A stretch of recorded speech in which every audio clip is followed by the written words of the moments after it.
Bien, queridos hermanos, bienvenidos a los que se están uniendo.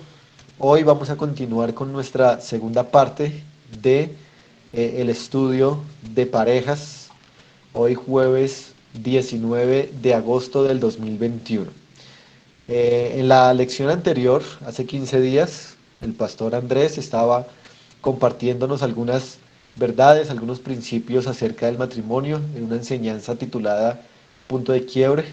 Él explicaba cómo las dificultades, ¿no? Las adversidades funcionan para ayudarnos a complementarnos mejor y eso es algo que, digamos, podemos rescatar de esa enseñanza de hace 15 días.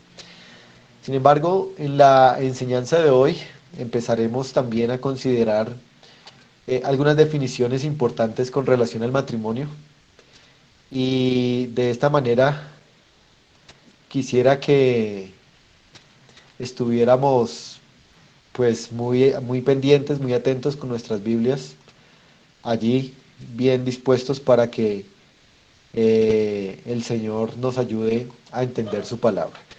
Bueno, permítanme colocar la presentación para que podamos visualizar un poquito aquí la enseñanza de hoy. Bueno, esta es la temática parejas afirmadas por el Evangelio. Un estudio orientado a la instrucción adecuada para responder con el Evangelio a los desafíos que supone la vida en pareja y la intromisión de la carne, el mundo y Satanás bajo providencias divinas. Y el tema de hoy, hermanos, es el matrimonio, un pacto de compañía. De eso es lo que vamos a hablar en esta noche. Vamos a considerar la definición del matrimonio, como ustedes la ven ahí, como un pacto de compañía. Y quisiera empezar, hermanos, en esta noche diciendo algo que vemos hoy en el mundo que nos rodea y no solamente lo vemos, sino también lo escuchamos. Y es que hoy hay una desvalorización muy grande respecto del matrimonio. Es decir, que la institución del matrimonio como tal es menospreciada y desvalorizada de muchas maneras. Y yo quisiera mostrarles aquí en esta diapositiva eh, cómo es tan normal y gracioso también, normal y gracioso, desvalorizar el matrimonio. Y nosotros como cristianos caemos en ese juego. eh, y quiero que miren esto. Quiero que miren esta frase o este meme, eh, lo que dice, uno no sabe lo que es la verdadera felicidad hasta que se casa. Y para entonces ya es demasiado tarde, ¿no? Es un meme que trata de decir que uno es feliz sin necesidad del matrimonio y que cuando se casa, entonces la felicidad se acaba. Y eso pues da risa, ¿no? Eso da risa, pero eso demuestra una desvalorización de lo que es el matrimonio. Miren esta otra. Dice, algún día tengo que casarme, no puedo ser feliz toda la vida. Entonces noten cómo aquí el matrimonio es una manera de arruinarse la vida. Prácticamente es lo que está queriendo decir ahí. Una manera de arruinarse la existencia, es casándose. Y eso es algo que es motivo de risa y algo muy normal entre nosotros hoy. Pero hay otra imagen, dice, un doctor es grave y el doctor le dice, te quedan 8 meses de vida, ¿qué me recomienda? Cásate. ¿Eso me va a curar? No, pero se te harán eternos, ¿no? Entonces, otra vez una frase que demuestra, un chiste que demuestra que el matrimonio es algo pesado, ¿no? Es algo que hace que el tiempo sea lento, es algo que uno quisiera terminar ya mismo. Totalmente equivocado. Y otra imagen, dicen algunos matrimonios acaban bien, otros duran toda la vida, queriendo decir que un matrimonio que dura toda la vida no es algo bueno, no es algo bueno. Y otra más, dice mi mujer y yo fuimos felices durante 20 años y luego nos conocimos, ¿no? Para decir otra vez que el matrimonio no es algo que produce felicidad, ¿no? Y estabilidad. Entonces, todas estas frases nos dejan ver, hermanos, que hoy en día hay una desvalorización acerca del matrimonio. Y es muy importante que nosotros nos demos cuenta que esto se debe a que las personas no tienen en claro lo que es un matrimonio y por eso pueden hablar tan despectivamente acerca del mismo. Pero nosotros como cristianos no debemos pensar como el mundo piensa. El mundo menosprecia la institución del matrimonio porque no sabe qué es. Y aunque nosotros caemos en ese juego muchas veces, en la noche de hoy, hermanos, vamos a considerar que si entendemos lo que el matrimonio es en sí mismo, tendrá más valor y más importancia para nosotros en las cuestiones prácticas. Y por eso es que hoy, especialmente hoy, vamos a revisar la definición del matrimonio. Y la definición que quiero proponer en esta noche ante ustedes es que el matrimonio es un pacto de compañía. Un pacto de compañía. Y espero que al terminar esta lección podamos percibir el peso que tiene la palabra pacto cuando nos referimos a un matrimonio y que de esa manera podemos darle la importancia que el matrimonio tiene. Así que lo primero que deseo que hagamos en esta noche, hermanos, es que podamos definir esta palabra pacto, este término pacto, para así introducirnos a nuestra definición de el matrimonio como un pacto de compañía. Entonces, aquí en la diapositiva vamos a colocar lo que es el significado de pacto. Y quiero que me acompañen a estos pasajes que aparecen ahí, tal vez se ven pequeños, pero en primer lugar quiero que vayamos a Hebreos capítulo 6. Vamos allí con las Biblias, hermanos, en nuestras manos, Dios mediante, en lugar de que sea el celular, y veamos el pasaje. Hebreos capítulo 6, Hebreos capítulo 6, versículo 13. La carta a los Hebreos es una carta que trata mucho acerca del tema de lo que es un pacto, especialmente hablando del pacto de redención y el pacto de gracia, el nuevo pacto, el antiguo pacto. Pero aquí en Hebreos capítulo 6, del versículo 13 al 20, uno puede percibir lo que es la definición de la palabra o del concepto pacto. Y eso es lo que nosotros vamos a hacer. Vamos a leer el versículo 13. Hebreos 6:13 dice, porque cuando Dios hizo la promesa a Abraham, no pudiendo jurar por otro mayor, juró por sí mismo. Bueno, ahí está la definición de lo que es un pacto. Un pacto tiene dos elementos que se ven en el versículo 13. Porque cuando Dios hizo la promesa, es un pacto ya una promesa, pero esa promesa, dice el versículo 13, es una promesa jurada, una promesa que es hecha bajo juramento. De manera que cuando Dios hace pacto con Abraham, lo que está haciendo es prometerle bajo juramento que Dios iba a hacer algo en favor de Abraham y en favor de su pueblo. Así que este versículo 13 contiene la definición de lo que es un pacto. Y por eso nosotros podemos definir con toda seguridad que un pacto es una promesa hecha bajo juramento. No solamente es una promesa, sino es una promesa jurada, lo cual hace que un pacto sea muy solemne, muy grande, pero también muy terrible, porque hay de aquel o hay de aquella que se atreva a quebrantar una promesa jurada. Dios no lo hace, y por eso en el versículo dice que, versículo 17 de Hebreos 6 dice, por lo cual queriendo Dios mostrar más abundantemente a los herederos de la promesa la inmutabilidad de su consejo, interpuso juramento. Dios, cuando establece este juramento, es algo seguro que Él va a cumplir lo que prometió, porque es terrible no llegarlo a cumplir. En el caso de nosotros, también sería terrible no cumplir eh, una promesa hecha bajo juramento. Así que Hebreos 6:13 nos arroja esta definición de lo que es un pacto. Pero el pacto también es algo que se hace, no solamente Dios prometiéndole a Abraham, como vemos aquí, sino que también puede hacerse entre personas, especialmente cuando hablamos del matrimonio. ¿Sí? Y eso es a lo que queremos referirnos hoy, que el matrimonio es una promesa o unas promesas que se hacen entre dos personas bajo un juramento.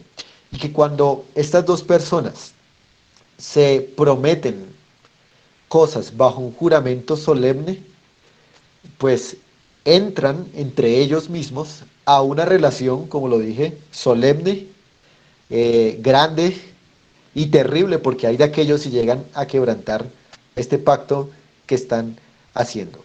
De manera que, hermanos, la relación más profunda, más profunda que uno puede llegar a tener con otra persona, es una relación pactual. Es una relación pactual. De hecho, eso es lo que nosotros tenemos con el Señor. Y esa es la base de nuestra salvación. Con el Señor tenemos una relación pactual. Y por eso es una relación tan importante. Pero hay en términos humanos otra relación que también se ha hecho, se ha realizado a través de un pacto, y ese es el matrimonio. El matrimonio también es promesas bajo juramento. Es decir, que pensemos en esto, miren, si tuviéramos que poner en una pirámide, ¿no? Siendo la parte de arriba lo más importante y la parte de abajo lo menos importante, si tuviéramos que poner allí todas las relaciones interpersonales entre los seres humanos, la relación más importante entre seres humanos, la que se colocaría en la cúspide de esa pirámide, sería la del matrimonio. Y esta sería la más importante porque, como vamos a demostrar ahorita más abajo, eh, la relación del matrimonio es una relación que está fundamentada en un pacto, es decir, en unas promesas juradas. No así con mamá o papá. Con mamá o papá yo no tengo un pacto, promesas juramentadas. No así con sobrinos, tíos o abuelos, no. Tampoco tengo ese tipo de compromiso con un amigo, con una amiga. Tampoco tengo ese tipo de compromiso con el trabajo o con una carrera o con una meta profesional, sino que una relación de pacto únicamente en el ámbito humano está dada en los términos de un matrimonio. Por eso es que el matrimonio entonces va a ser la cúspide de las relaciones por cuanto es una relación pactual, pactual, como vamos a demostrar un poco más abajo. Ahora, vamos al segundo pasaje que es Ezequiel. Ezequiel capítulo 16. Vamos allí y veamos que Dios mismo ilustra lo que es esta relación pactual de matrimonio. Y yo quiero que vayamos allí. Ezequiel capítulo 16, versículo 8. Ezequiel capítulo 16, versículo 8. Leamos lo que el Señor dice aquí. Dice, y pasé yo otra vez junto a ti, y te miré, y aquí que tu tiempo era tiempo de amores, y extendí mi manto sobre ti, y cubrí tu desnudez, y te di juramento, y entré en pacto contigo, dice Jehová el Señor, y fuiste mía. Por supuesto, Dios está ejemplificando, ilustrando su amor pactual para con Jerusalén en este pasaje. Y él dice que la manera como él se casó con Jerusalén, con este pueblo, fue a través de entrar en pacto con ellos. Pero miren que ahí están los elementos, ¿no? Dice, te di juramento. Entonces, por eso es un pacto, porque hay un juramento, hay una promesa de que Dios sería Dios de ellos, pero esa promesa está hecha bajo juramento.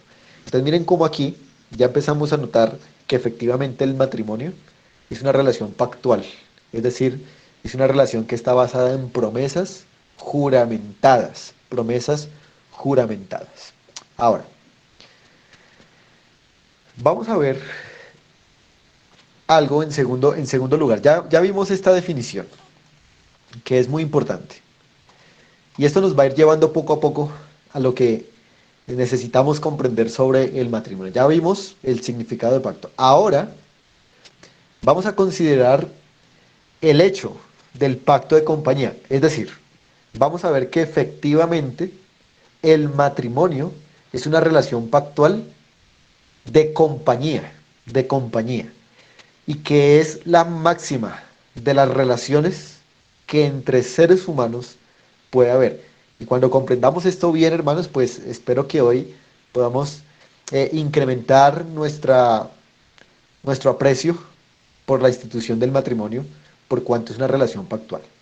Entonces, vamos a ver el hecho del pacto de compañía, es decir, vamos a ver que el matrimonio efectivamente es un pacto de compañía. Vamos a definir todos estos términos. Vamos a Génesis, capítulo 2.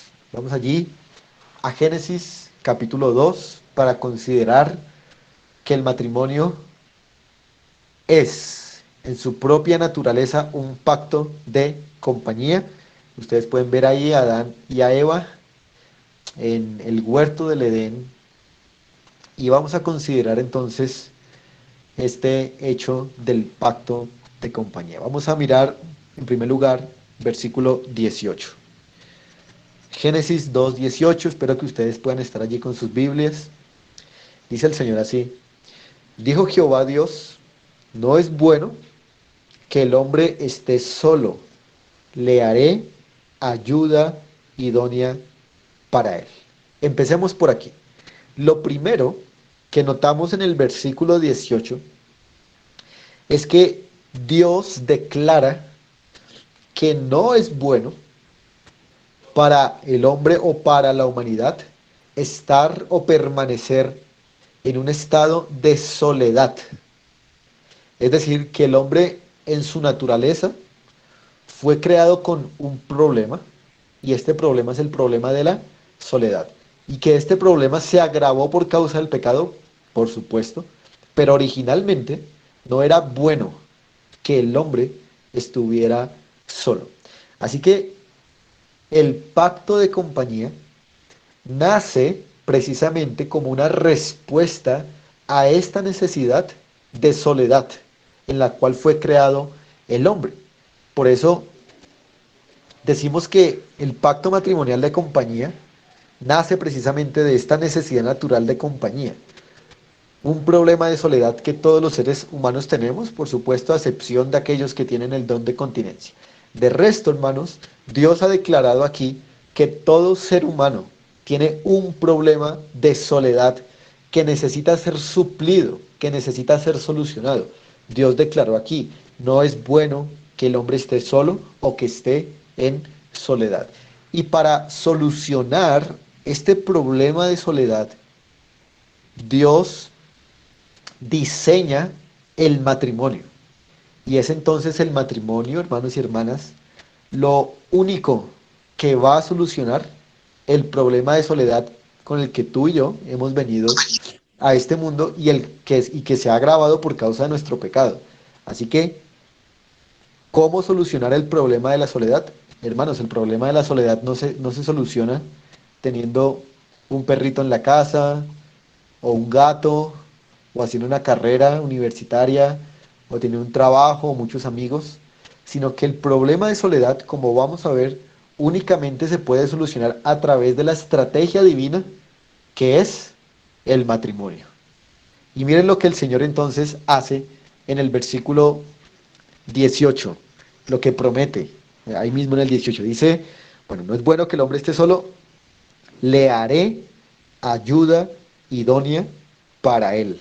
Miren, le haré ayuda idónea para él. Esa es la estrategia que Dios promete aquí para solucionar el problema de la soledad humana. ¿Cuál es? El matrimonio. Hacer una ayuda adecuada, una ayuda complementaria, como lo veíamos hace 15 días, para este primer Adán, que es el representante de toda la raza humana. Así que Es el matrimonio, hermanos, es el matrimonio, la estrategia divina para solucionar el problema de soledad de ambos, tanto del hombre como el de la mujer también. Recuerden, no hay nada que pueda solucionar nuestro problema de soledad como lo va a hacer el matrimonio. Pues esa es la estrategia divina. No hay otra manera. Es eso lo que soluciona ese problema de soledad que nosotros tenemos. Ahora, noten que Dios crea aquí una compañía o promete crear una compañía adecuada, ¿no? Adecuada, no es cualquier compañía, porque uno pensaría, bueno, estoy solo, entonces cualquier compañía puede solucionar mi problema de soledad. Más bien, si es cualquier compañía, puede agravar tu problema de soledad y sumirte en la desesperación, por cuanto esa persona no sea la que el Señor quiere que tú tengas. Pero si es la persona adecuada, si es la ayuda idónea, entonces esa persona sí va a solucionar tu problema de soledad porque te va a complementar, va a ser adecuada para ti. Ahora, veamos específicamente cómo es que se va a construir este pacto de compañía, ¿no? Estamos viendo, recuerden, que hay una necesidad y es la necesidad de estar acompañados, pero una compañía adecuada, no cualquier compañía. Entonces vamos a ver cómo Dios construye y ensambla este primer matrimonio a través de un pacto de compañía. Así que veamos ahora el versículo 21. Versículo 21 que, bueno, me hubiera gustado el 20 al final, miren lo que dice el 20 al final, más para Adán no se halló ayuda idónea para él, por supuesto, entre los animales, no había ayuda idónea para él, por eso las mascotas no pueden llenar ese vacío, esa soledad que el ser humano tiene, y tampoco una persona que no sea la adecuada puede llenar ese problema de soledad, sino que más bien puede empeorarlo. Pero el versículo 21 nos describe lo siguiente. Entonces Jehová Dios hizo caer sueño profundo sobre Adán. Mientras éste dormía, tomó una de sus costillas y cerró la carne en su lugar. Verso 22. Y de la costilla que Jehová Dios tomó del hombre, hizo una mujer y la trajo al hombre, ¿no? Entonces aquí estamos viendo cómo Dios está orquestando todo para que el problema de soledad de Adán pudiera ser reparado. Verso 23, dijo entonces Adán, esto es ahora hueso de mis huesos y carne de mi carne. Esta será llamada varona, porque del varón fue tomada, verso 24, por tanto, dejará el hombre a su padre y a su madre, se unirá a su mujer y serán una sola carne. Entonces, surge una pregunta aquí que podemos hacer y es, ¿cuáles son los pasos? ¿Cuáles son los pasos a través de los cuales se constituye este pacto de compañía? Estas promesas juramentadas de acompañarse por el resto de la vida para solucionar el problema de la soledad del otro. Entonces vamos a mirar paso a paso. En primer lugar, verso 21 y 22 nos dicen que la manera para establecer adecuadamente el pacto de compañía requieren la persona adecuada. Eso es muy importante. Requieren la persona adecuada y enfatizo mucho en eso porque es que el texto permite ver eso. La persona adecuada para Adán era Eva y la persona adecuada para Eva era Adán. Eran entre ellos dos que podían solucionar ese problema de soledad que tenían. ¿Y cómo lo solucionaban? Con la compañía que juntos se podrían brindar.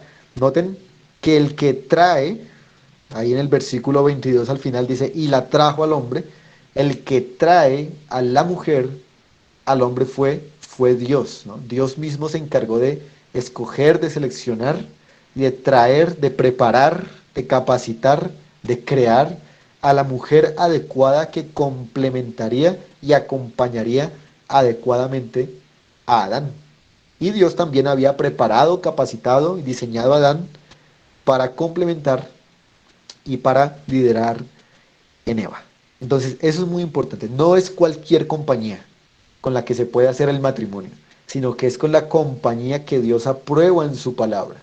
Y nosotros sabemos, hermanos, que nosotros como cristianos, como hijos del Señor, estamos llamados a entrar en matrimonio solamente con personas que sean de fe cristiana genuina. Fe cristiana genuina. Si es una persona que se sale de este requisito, no es una persona adecuada y en lugar de solucionar el problema de soledad, puede empeorar el problema de soledad. Y por eso Pablo dice, no os unáis en yugo desigual. Ahora, eso en primer lugar, tiene que ser la persona adecuada. Pero también tiene que haber o tiene que existir una promesa juramentada. Es decir, tiene que haber un pacto. El matrimonio es una relación que inicia cuando hay un pacto, cuando hay unas promesas, cuando hay unos votos públicos, en otras palabras, para hacerme entender mejor. La pronunciación de votos ante Dios y ante los hombres, unos votos que dicen, me comprometo a acompañarte por el resto de la vida, a pesar de las circunstancias, es lo que hace que un matrimonio sea matrimonio. Eso es. Y yo quiero que veamos eso en el texto. Cómo fue que el matrimonio de Adán y Eva comienza a través de unas promesas juradas que ellos se hacen y no a través, como algunos han dicho, de solamente la unión sexual. Entonces, el matrimonio es los votos públicos. Ahí es cuando se formaliza y se da inicio a la relación pactual del matrimonio. Entonces, veamos la exposición de estos votos, de estas promesas juradas. Versículo 23, ahí están. Dijo entonces Adán, mire, Adán dice algo, y Dios es testigo. ¿Y qué es lo que está diciendo? Primero, esto es ahora hueso de mis huesos y carne de mi carne. Esa es la primera parte de los votos, de las promesas que Adán está haciendo para con Eva. Él declara que Eva, desde en ese momento cuando conoce a Eva, cuando Dios se la trae, ella sería hueso de sus huesos y carne de su carne. Él no dice esto era, ¿no? Sino esto es ahora. Ella es ahora hueso de mis huesos y carne de mi carne. ¿Qué es lo que está diciendo Adán? ¿Qué es lo que está prometiendo? ¿Qué es lo que está jurando Adán allí? Lo que él está diciendo es que ahora él va a ser fiel. Adán va a ser fiel porque ahora es uno. A partir de ahí, ahora es uno con esta mujer Eva. Ahora es hueso de sus huesos y carne de sus carnes. Así que hay un voto de fidelidad para con esta mujer. Él está prometiendo aquí que le va a ser fiel porque ahora pertenecen el uno para el otro. Así que hay una promesa juramentada en primer lugar de fidelidad. Pero en segundo lugar, miren el renglón siguiente de las palabras que pronuncia Adán.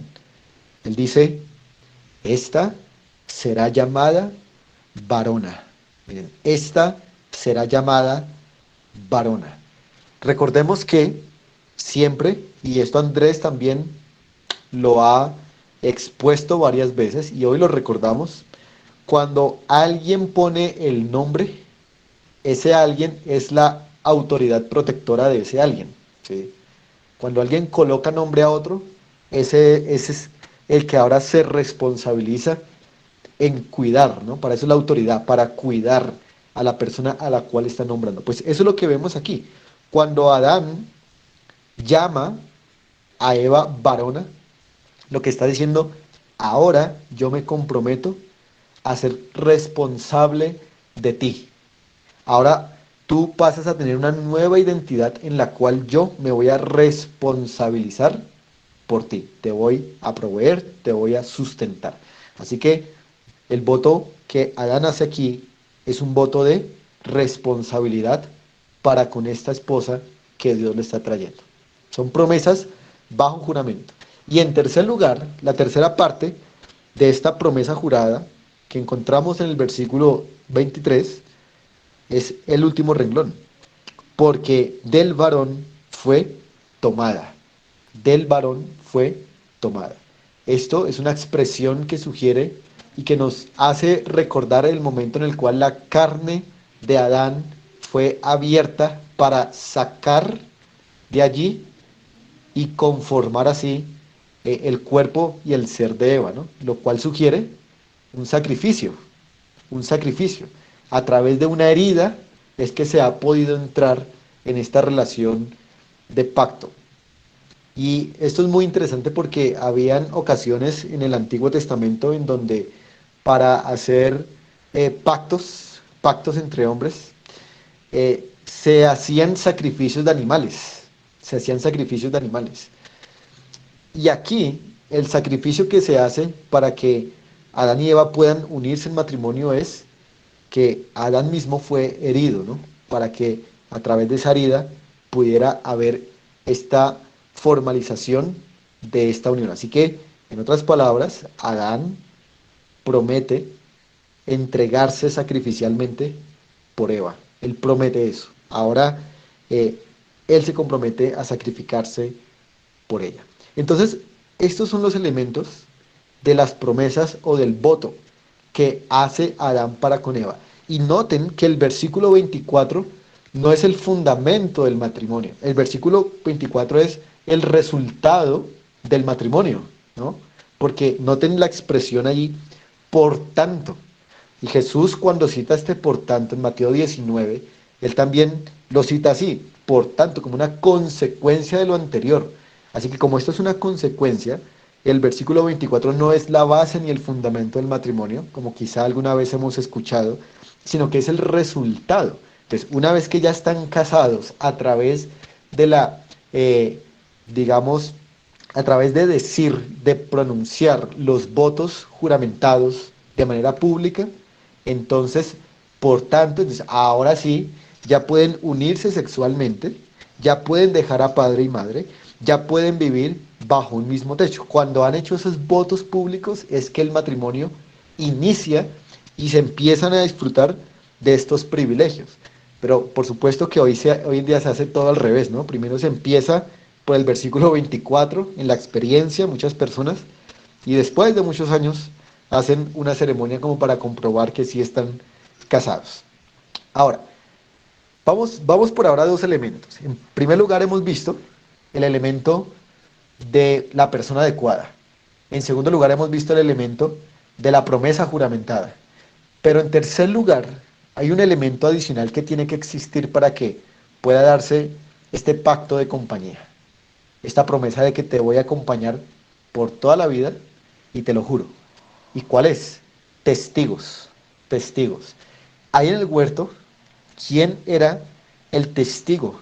El testigo que podía declararlos a ellos marido y mujer. Bueno, el testigo, el que tiene la autoridad allí, es Dios. Así que Dios, como la autoridad, es el testigo que comprueba y declara que Adán y Eva son marido y mujer y que por tanto pueden empezar a disfrutar de esos privilegios a los que les da acceso haber hecho este pacto de manera pública. Por eso hoy en día, hermanos, cuando está en la ceremonia y el hombre le dice sus votos a la que va a ser su mujer en ese momento, y la mujer le dice los votos a él, el, la autoridad delegada ahí es el pastor, es el líder, y por eso él puede pronunciar que ellos son marido y mujer, con base a que ellos han hecho las promesas de manera pública ante testigos, al pastor o al que esté ahí como autoridad delegada por Dios, y a Dios mismo que también es testigo de esos votos y de esas promesas. Así que, una vez más repito, es en este momento, en el momento de la pronunciación de los votos, cuando inicia el matrimonio, y no después, cuando se van a la noche de bodas o a la luna de miel o cuando se van a vivir juntos. Ahí no comienza el matrimonio. El matrimonio comienza es con esta celebración pactual de promesas juramentadas con un testigo que es autoritativo. Ahora, Espero que hasta aquí me esté haciendo entender, que no vaya muy rápido. Y entonces quisiera decir algo más aquí, algo más, que es importante mencionar. Y es que esta compañía de la que estamos hablando es la que soluciona el problema de soledad, como ya hemos indicado.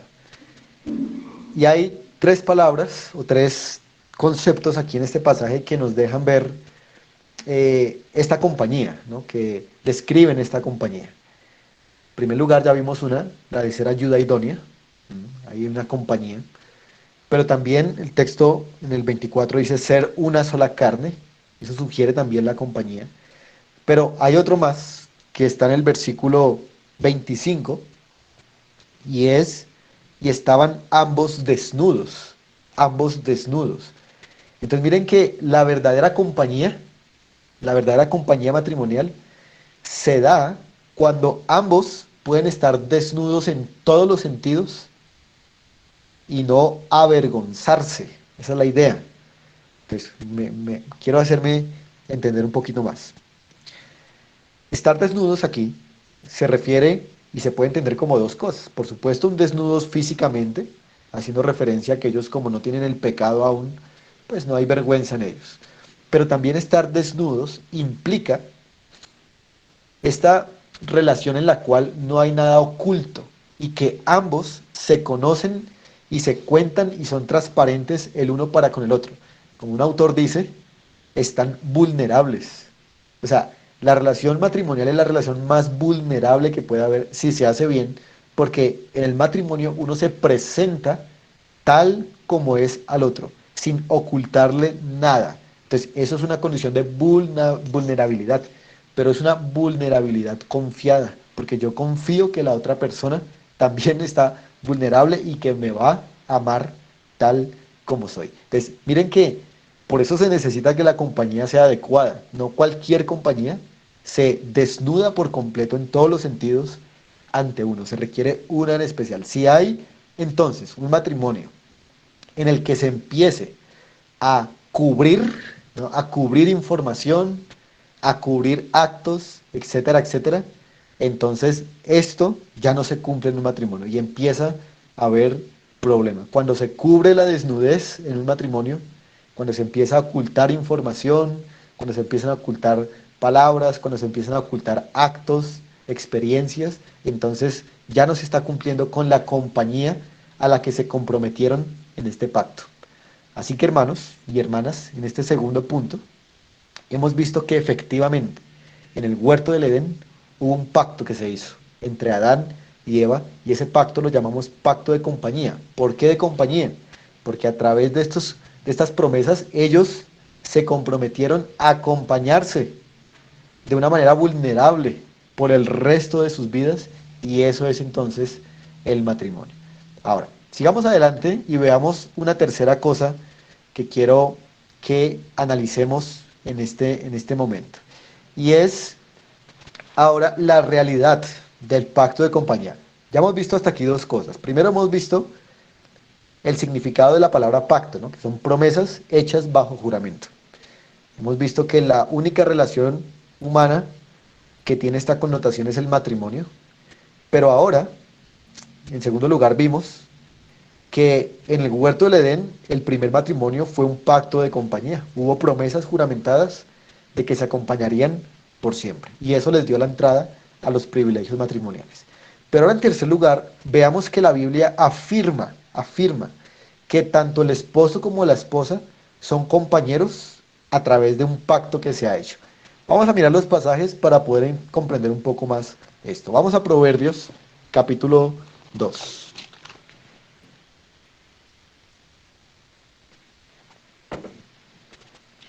Proverbios capítulo 2, con mucho ánimo, hermanos, ahí en nuestras casas.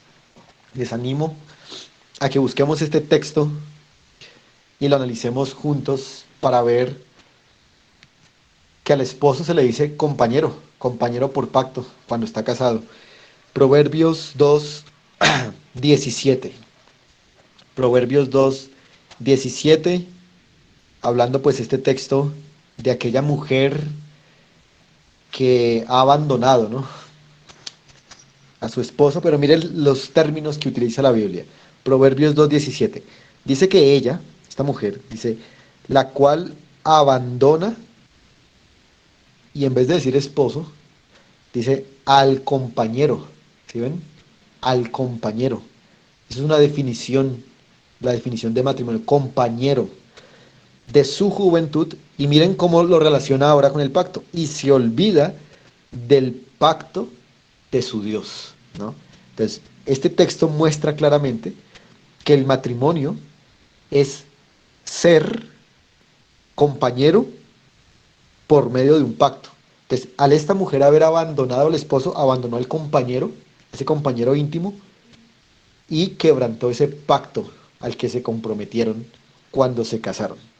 La palabra compañero, hermanos, que ustedes encuentran ahí es muy interesante. Es la palabra, alguien que está unido, ¿no? Es la palabra, alguien que está unido a otro. Pero la idea es no solamente unido, sino domesticado. Bueno, y ustedes dirán que por qué uso esta palabra, si esta palabra es para el uso animal, ¿no? Domesticar un animal es hacerlo de la casa, es enseñarlo a que sea de la casa. Bueno, esta palabra domesticar es la palabra compañía que ustedes ven. ¿Y por qué se utiliza para el esposo? No porque el esposo, por supuesto, sea un animal que necesita ser domesticado, no es así, aunque pareciera, pero no. Pero lo que quiere decir aquí, hermanos, es que el hombre se une para aprender a vivir como compañero, para aprender a vivir unido a otro, ¿sí? Para que entienda que ya no vive solo, sino que ahora vive unido a otro, quien le va a enseñar y también de quien va a aprender.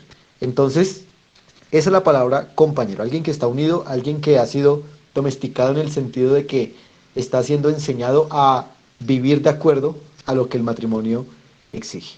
Ahora, esto para el esposo es compañero, pero la esposa también es compañera. Y eso lo afirma Malaquías 2:14. Malaquías 2:14.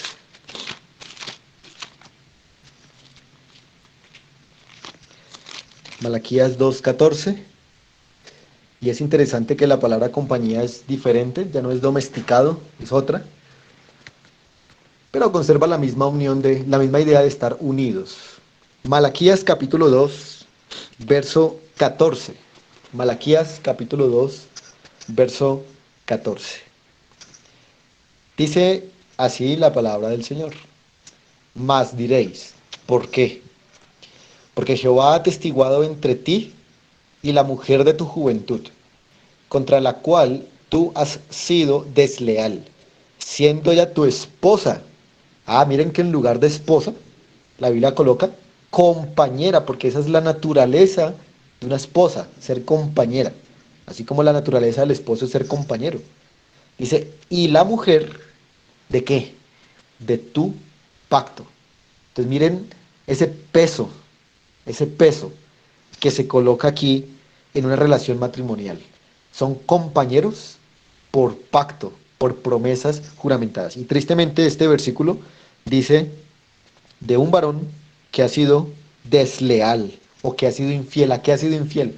Al pacto de compañía. Es decir, no siguió acompañando a esta mujer a la que él prometió acompañar. No la quiso seguir acompañando porque fue desleal. Fue desleal. Entonces noten cómo a la mujer también se le llama compañera. De manera que no solamente fue en el huerto del Edén cuando el pacto de compañía se dio, sino que a lo largo de la historia de la Biblia podemos ver que efectivamente el esposo es compañero por pacto y la esposa también es compañera por pacto. Así que ahora, dicho todo esto, toda esta teoría que hemos tratado de aterrizar aquí, quiero que me permitan hacer unas reflexiones sobre lo que debe significar y lo que debe ordenar en nuestra mente el hecho de que el matrimonio sea un pacto de compañía. Así que permítanme hacer algunas reflexiones y de esa manera suscitar también algunos cambios de conceptos en nosotros. Bueno, en primer lugar, quiero decir, hermanos, que nosotros debemos admirarnos de lo sagrado, ¿sí? De lo solemne, de lo importante que es una unión matrimonial. ¿Y por qué es tan sagrada, tan solemne, tan importante y tan terrible? Ya voy a explicar por qué digo terrible. Y es porque el matrimonio es un pacto de compañía. Es la relación más grande que puede haber entre dos seres humanos. Es una relación a la que se ha entrado a través de jurar promesas, jurar promesas. Eso es el matrimonio. Por eso es que nosotros debemos considerar al matrimonio como algo muy importante, algo muy sagrado, algo muy solemne y algo terrible. Ahora sí, ¿en qué sentido terrible? En el sentido, hermano y hermana, que si tú te atreves con tu comportamiento, con tus palabras, con tus pensamientos, con tus intenciones, a quebrantar este pacto que has hecho con tu esposa, el Señor es fuego consumidor. El Señor es fuego consumidor. Porque tú lo que has hecho es que has entrado a la relación más grande y más importante en que entre dos personas puede haber. Y si tú eres infiel a la relación más grande, pues también espérate un castigo grande de parte del Señor. Así que por eso debemos notar el peso, ¿no? De lo que significa la palabra pacto. Y eso es lo que he intentado. Es algo solemne, es algo importante, es algo grande. Y permíteme decir algo. Mira, hermano, hermana, que estás casado o si te vas a casar, mira, tú no hiciste pacto, y hablo especialmente a las mujeres hoy, tú no hiciste pacto con tus hijos, tú no hiciste pacto con tus hijos. Y a los hombres digo, tú no hiciste pacto con tu mamá, ¿no? Entonces, a veces hay un dicho que dice, por ejemplo, primero es el uno que el dos, ¿no? Primero es el uno que el dos. Entonces, primero mi mamá, primero conocí a mi mamá y después te conocí a ti. Dice el esposo eso. Primero conocí a mi mamá y después te conocí a ti. Tratando de colocar las prioridades como por tiempo, ¿no? Primero mamá, primero está mi mamá, después está mi esposa. Pero el pacto no se hizo con mamá, ¿no? El pacto se hizo con la esposa. Y el pacto es más importante que la relación natural que uno puede tener con mamá. Igualmente la esposa con los hijos, ¿no? A veces la esposa en la práctica empieza a darle cariño, afecto y atenciones excesivas a los hijos, de tal manera que pareciera que hubiera hecho un pacto con ellos. Y no, el pacto no es con los hijos de ninguna manera. Los hijos son los hijos, a ellos hay que criarlos, pero el pacto es con el esposo, es a él a quien debe amarlos. Yo he escuchado, especialmente en el mundo, que, bueno, y en redes sociales, ¿no? La mujer pone, es que mis hijos son el motor de mi vida, ¿no? Ellos son el sentido, ellos son la razón, ellos son todo en mi vida. Y si está casada, bueno, eso es un mal entendimiento, muy pésimo. Más bien, sería muy bueno poder llegar a escuchar un día, es que mi esposo es el motor, ¿no? Mi esposo es el sentido. ¿Por qué? Porque yo hice un pacto con él, es mi compañero pactual. No son mis hijos son importantes, yo los amo, tienen un lugar, pero mi esposo, ¿no? Y también el esposo debe poder decir eso de la esposa por cuanto ella es su compañera pactual, él debe darle la preferencia a ella y él, y ella, perdón, debe darle la preferencia a él. Como hay un dicho también, aquí la sesión de dichos mentirosos, hay otro dicho que dice que la, la, la sangre es más espesa que el agua. Yo no sé si lo han escuchado, ese dicho. La sangre es más espesa que el agua. ¿Y qué quieren decir con este dicho? Pues que la relación familiar, ¿no? La sangre, la relación familiar, es más espesa o más fuerte, más soldada que las relaciones de agua que son las amistades o el amor, ¿no? Eso es lo que dicen, ¿no? Entonces, primero mi familia, porque la sangre es más espesa que el agua, que las amistades o que el amor. Pero hoy, y junto con un autor, cito esto, que dice, el pacto es más espeso que la sangre y que el agua. Escuchen, el pacto es más espeso que la sangre. Recuerda, el pacto es una relación más consistente, más fuerte y más profunda que con la familia de sangre o con las amistades, por supuesto. Y por eso es que el pacto siempre será más espeso que la sangre. Y si tú entiendes este principio, entonces te será más fácil empezar a organizar tus prioridades en el hogar, sabiendo que lo primero que debes atender es la relación pactual que tienes, que es con tu compañera, con tu esposa. Eso en primer lugar. Pero en segundo lugar, permítanme hacer otra reflexión, tengo varias, vamos a ir avanzando poco a poco. Una segunda reflexión que surge de esta teoría que hemos visto hoy, y es que debemos creer con el corazón, porque la Biblia lo enseña, que el matrimonio es la única forma de solucionar el problema de soledad, de solucionar esos vacíos, ¿no? De otras personas que tenemos. Es el matrimonio, no es la mascota, no son los hijos, no son los padres, no va a ser el trabajo, no va a ser que te gradúes de la universidad, ni que consigas un buen trabajo y un buen empleo, ni que pertenezcas a un grupo social, ni nada de eso lo que te va a solucionar el problema de soledad, ni hacer actividades, porque puedes tener soledad haciendo actividades. Lo único que soluciona tu problema de soledad, a no ser que tengas el don de continencia, es el matrimonio. Es que tengas un compañero o una compañera de pacto. Y eso va especialmente para los solteros y las solteras. Y es que si ustedes creen que el matrimonio no soluciona nada, pues realmente sí lo hace. Soluciona el problema más grande o uno de los problemas más grandes que nosotros como seres humanos tenemos, que es el de la soledad. Por la soledad las personas se deprimen, se suicidan, toman malas decisiones, dejan de comer, dejan de tener ganas para vivir. Entonces el matrimonio, mire, ayudará a que no exista este problema de soledad. Así que creamos que es el matrimonio lo que nos ayuda a no estar solos, a no estar solos.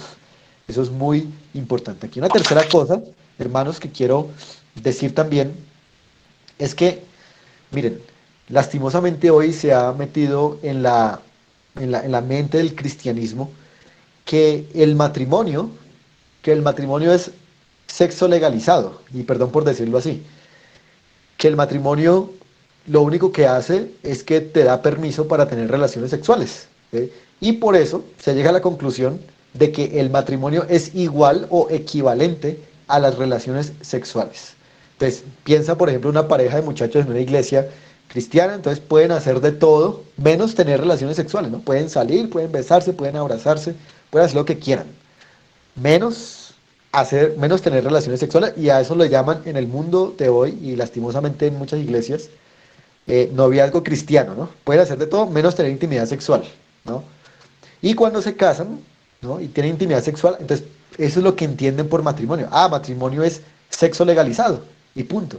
Entonces eso es algo que está disminuyendo el valor del matrimonio. Creer que el matrimonio inicia por tener relaciones sexuales o que legaliza las relaciones sexuales es un entendimiento muy pobre, muy pequeño, muy desvalorizado de lo que es el matrimonio. El matrimonio no es el sexo, el matrimonio es un pacto de compañía que permite las relaciones sexuales, que permite la convivencia con otra persona, que permite unirse como una sola carne a otra persona. Pero el matrimonio no es en sí la relación sexual. Lo permite, pero no lo es. Así que cuando hacemos esta diferencia, el matrimonio cobra un nuevo significado, porque ahora es un pacto de compañía y yo sé que ni comenzó por sexo y tampoco se puede terminar por sexo.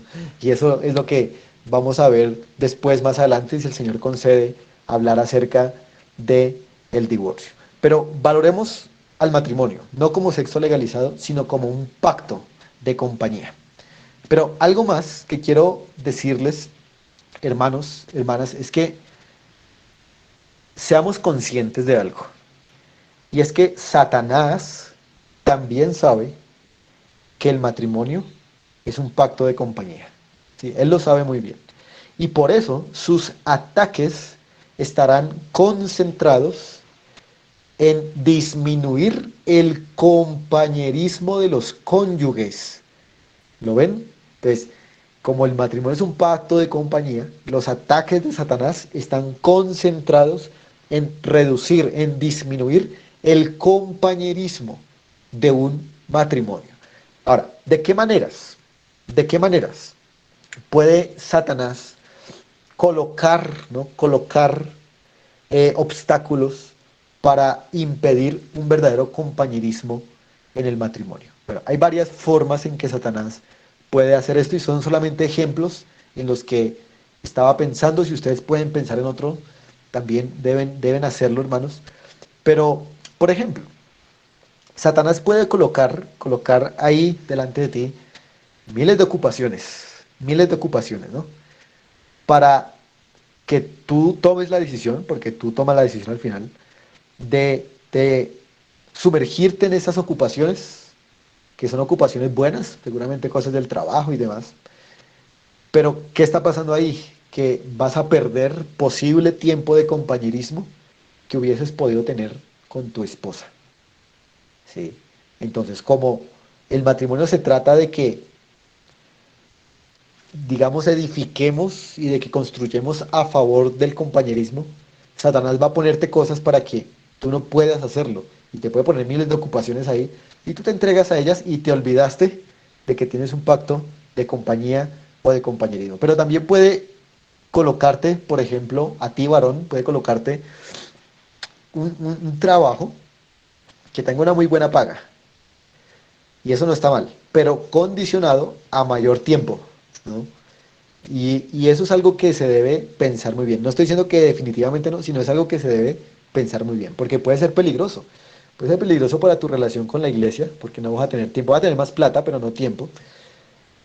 Y vas a sacrificar también tiempo para con tu esposa. No vas a poder tener tiempo con ella y el compañerismo entonces se va a disminuir. Si tú aceptas ese trabajo, bueno, estarás faltando al pacto de compañía, a no ser que puedas procurar compañerismo con tu esposa a pesar de un trabajo de mucho tiempo.